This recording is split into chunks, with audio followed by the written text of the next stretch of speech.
আসসালামু আলাইকুম। আশা করি সবাই ভালো আছেন। আমি দেখেন কোথায় ঢুকতেছি।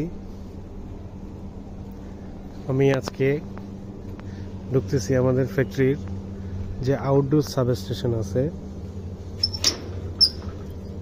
এটাতে ঢুকতেছি। সো আউটডোর সাবস্টেশনে ঢোকার সময় অনেক সেফটি মেনটেন করতে হয়। ইঞ্জিনিয়ার ছাড়া যারা বুঝেন না তারা কখনো আউটডোর সাবস্টেশনের আশেপাশে যাবেন না এবং ঢুকবেন না। যারা এই রিলেটেড কাজ করেন না তারা ঢুকবেন না।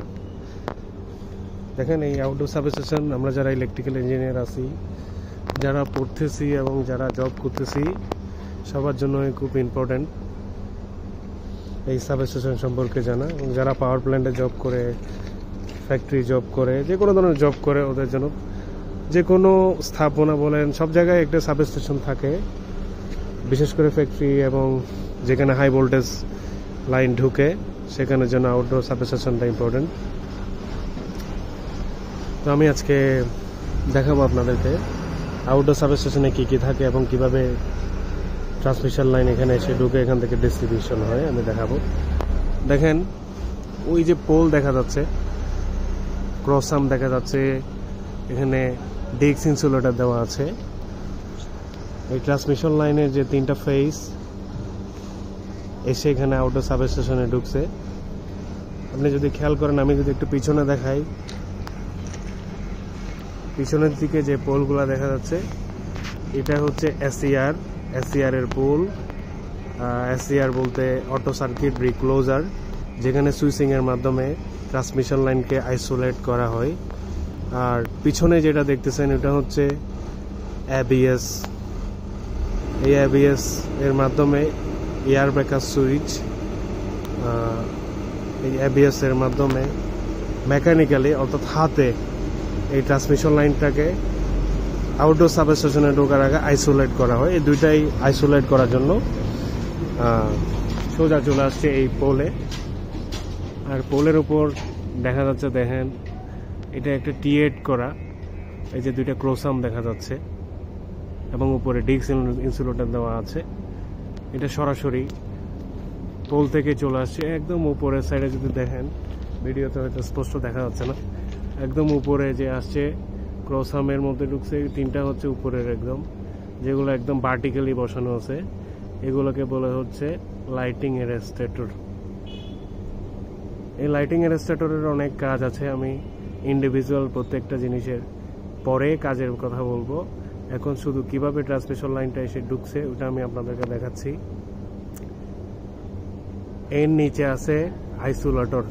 এই আইসোলেটরের কাজ অনেকটা এবিএস এর মতো, এটা মেকানিক্যালি আইসোলেট করে যে আমি কোনো একটা কাজ করব, করার পর আমি করার আগে আমার এটা আইসোলেট করে নিতে হবে, নয়তো পাওয়ারটা ওখানেই ব্রেক করবে, ওখানে বাইরে আসবে না, এদিক যাতে না আসে, ইনকামিংয়ে থেকে যায় আউটগোয়িংয়ে যাতে না আসে ওই ধরনের। তো অনেক সময় আমরা আইসোলেটরে ভুল করে থাকি, আইসোলেটরটা ওপেন করে দিয়ে কাজ করা শুরু করে দিই। এটা করা যাবে না, কারণ এই আইসোলেটরের আমি যদি হ্যান্ডেলটা একটু দেখাই, দেখেন এই যে এই হ্যান্ডেল দিয়ে আইসোলেটরটা ইউজ করা হয়। এখানে হ্যান্ডেলটা ঢুকিয়ে এখানে একটা লক থাকে, এখানে একটা হচ্ছে আইসোলেটরের ওপেন করার জন্য, আর একটা হচ্ছে এটা গ্রাউন্ডিং এর জন্য। এখানে একটা গ্রাউন্ড ওয়্যার লাগানো আছে, যদি দেখেন এই যে ব্লু গ্রাউন্ড ওয়্যারটা উপরে গিয়ে ওই যে আইসোলেটরের বডির সাথে লাগানো আছে।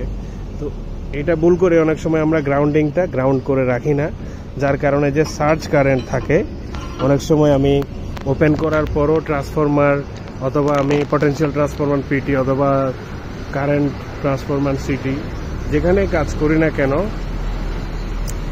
হয় কি ওই যে সার্জ কারেন্টটা থাকে, ওই সার্জ কারেন্টের কারণে মারাত্মক অ্যাক্সিডেন্ট হওয়ার পসিবিলিটি থাকে অনেক সময়।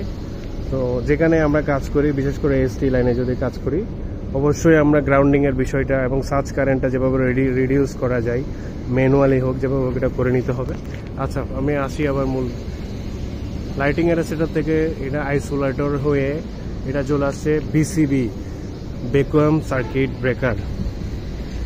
এই যে বিসিবি, এটা হচ্ছে একটা 33 কেভির বিসিবি।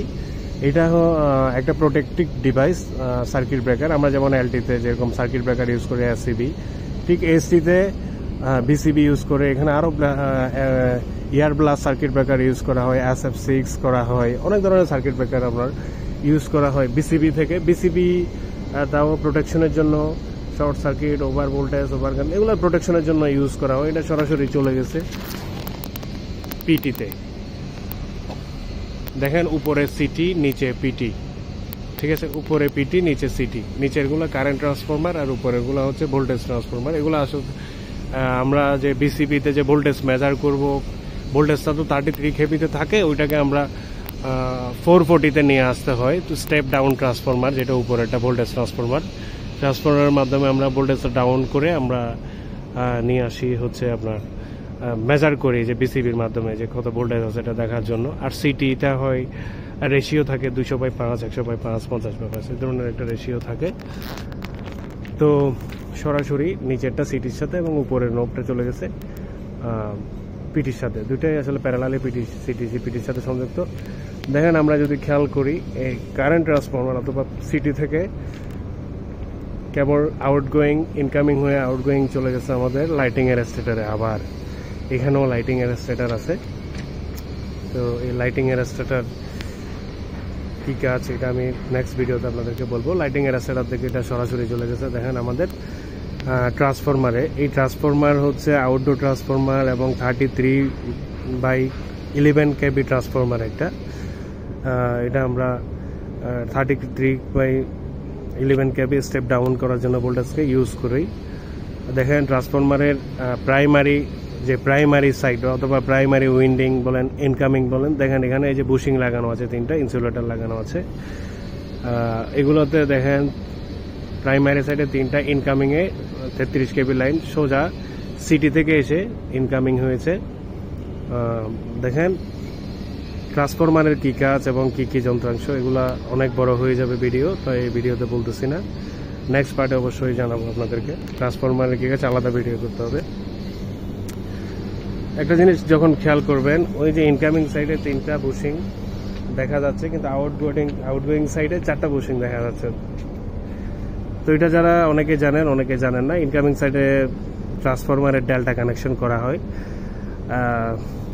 ডেল্টা যখন আপনি ডেল্টার সিম্বলটা যখন আঁকবেন তখনই বুঝে যাবেন ডেল্টা কানেকশন। আর আউটগোয়িং সাইডে আমরা স্টার কানেকশন করি। স্টার কানেকশন করার কারণে স্টারের যে সেন্টার বিন্দু থাকে, স্টারের 3টা ফেজ যখন ড্রয়িং করবেন তখন দেখা যায়, ড্রয়িংয়ের মধ্যে দেখবেন মাঝখান থেকে একটা সেন্টার পয়েন্ট আছে, ওখান থেকে 3টা ফেজ 3 দিকে চলে যায়। তো ওইখানে এসে যুক্ত হয় এবং ওখান থেকে আমাদের নিউট্রালের জন্ম হয়। তো স্টার কানেকশন যেখানে হবে, এখানে 3টা জায়গায় 4টা নোব হবে, কারণ নিউট্রাল। তো ইনকামিংয়ে 33 কেবি ঢুকে আউটগোয়িংয়ে 11 কেবি বের হয়ে গেছে। বের হয়ে এটা বিসিবি পর্যন্ত, আমাদের যে ইনডোরের যে বিসিবি এবং ইনডোর যে সাবস্টেশন ওখানেই চলে গেছে। দেখেন এই পর্যন্ত। আমি ইনডোর সাবস্টেশন আপনাদেরকে অন্য একদিন অবশ্যই দেখাবো। কিছু জানার থাকলে অবশ্যই জানাবেন। আসসালামু আলাইকুম।